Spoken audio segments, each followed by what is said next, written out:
Guys, दुनिया के 3 दिग्गज अरबपति जेफ बेजोस, एलन मस्क और रिचर्ड ब्रैंसन के बीच बहुत ही बड़ी जंग छिड़ गई है। लेकिन इस जंग के छिड़ने के पीछे का वजह क्या है, जानेंगे आज की इस वीडियो में। तो बने रहिए इस वीडियो के अंत तक और देखते रहिए एचपीसी फैक्ट। और अगर आप हमारे चैनल पर नए हो तो चैनल को अभी कर लीजिए सब्सक्राइब और बेल आइकन पे क्लिक करके ऑल नोटिफिकेशन को ऑन कर लीजिएगा, ताकि मैं जो भी वीडियो अपलोड करूँ उसका नोटिफिकेशन सबसे पहले आप तक पहुंचे। So friends, let's start. Guys, दुनिया के सबसे अमीर अरबपति और अमेजॉन कंपनी के मालिक जेफ बेजोस के अंतरिक्ष में जाने के ऐलान से तहलका मचा हुआ है। इसी के साथ एक ऐसी दौड़ शुरू हो गई है जिसमें दुनिया भर की स्पेस कंपनियां शामिल हैं। इस समय अंतरिक्ष के क्षेत्र में सक्रिय जिन 3 स्पेस कंपनियों को सबसे बड़ा प्रतिद्वंदी माना जाता है, उनके अरबपति मालिक भी धरती पर अपने अपने बिजनेस के झंडे बुलंद कर चुके हैं। इन बिजनेस टाइकून्स के बीच अब अंतरिक्ष पर कब्जा करने की होड़ मची हुई है। इसमें पहले नंबर पर स्पेसएक्स के मालिक एलन मस्क हैं, वहीं दूसरे नंबर पर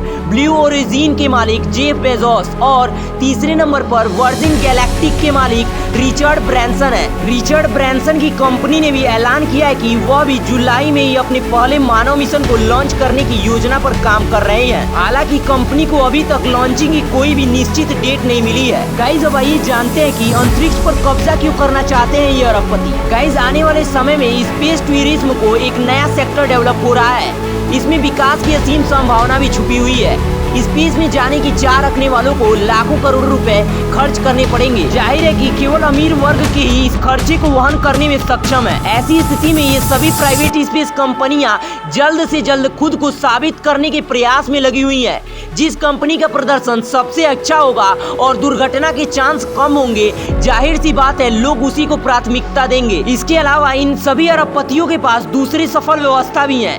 ये एक बिजनेस के असफल होने का घाटा भी झेल सकते हैं। अंतरिक्ष के क्षेत्र में हमेशा नई तकनीकी के लिए रिसर्च की जरूरत होती है, जिसके लिए फंडिंग करने में इन टाइकून्स को कोई परेशानी नहीं होगी। गाइस, बीते दिन जेफ बेजोस के साथ अंतरिक्ष की सैर करने वाले शख्स को चुनने के लिए बोली लगी।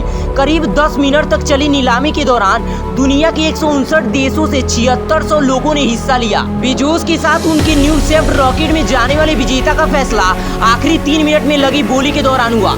विजेता शख्स ने बेजोस के साथ टिकट बुक करने के लिए करीब 2 अरब रुपए या $28 मिलियन दिया है। ब्लू ओरिजिन ने अभी तक विजेता का नाम ऐलान नहीं किया है। माना जा रहा है कि जाने वाला शख्स भी कोई अरबपति ही है। न्यू शेप्ड रॉकेट की यह 16वीं उड़ान होगी, लेकिन इंसान के साथ यह उसकी पहली उड़ान है। बेजोस की यह अंतरिक्ष की सैर मात्र 11 मिनट तक चलेगी।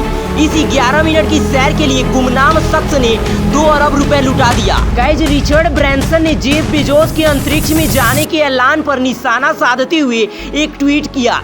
उन्होंने लिखा कि जेफ बेजोस और उनके भाई मार्क को स्पेस फ्लाइट योजनाओं की घोषणा करने के लिए बहुत बहुत बधाई। जेफ ने साल 2000 में ब्लू ओरिजिन की शुरुआत की थी। हमने वर्जिन गैलेक्टिक 2004 में इसे शुरू किया था और अब दोनों अंतरिक्ष में जाने के लिए तैयार हैं। इस अंतरिक्ष को देखना कितना असाधारण है। माना जा रहा है कि ब्रैंसन ने इस ट्वीट से वर्जिन गैलेक्टिक को बाद में स्थापित होने के बावजूद साथ में पहली उड़ान के लिए तैयार होने का कटाक्ष किया है। ब्रैंसन की इस ट्वीट में अंतरिक्ष के सबसे बड़े खिलाड़ी एलन मस्क का कहीं जिक्र नहीं है। उन्होंने अपनी कंपनी स्पेसएक्स की शुरुआत काफी अस्थिर तरीके से साल 2002 में की थी, लेकिन कम ही समय में वे अंतरिक्ष के सबसे बड़े खिलाड़ी बन गए हैं। गाइस, जेफ बेजोस ने साल 2000 में अपनी अंतरिक्ष कंपनी ब्लू ओरिजिन की स्थापना की थी।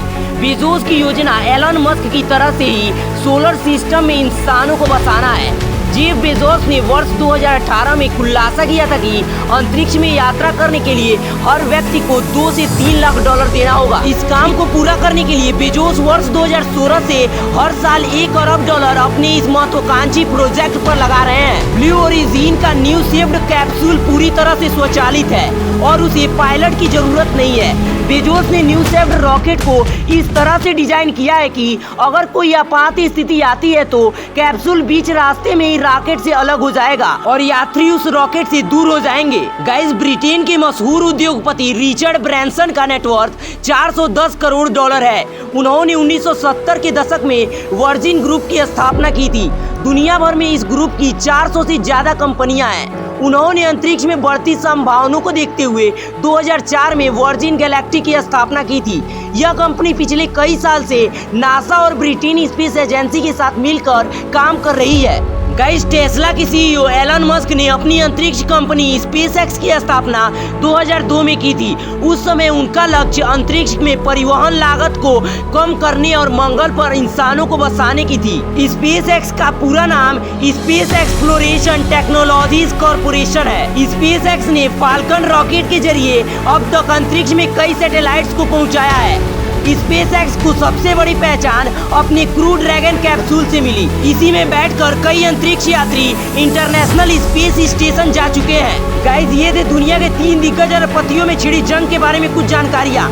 ये जानकारियाँ कैसी लगी कमेंट सेक्शन में जरूर लिखिएगा और ऐसे ही इन्फॉर्मेटिव वीडियोज के लिए यूट्यूब पे हमारे चैनल को सब्सक्राइब कर लीजिएगा और इंस्टाग्राम पे भी फॉलो करना मत भूलिएगा। मिलते हैं अगली वीडियो में।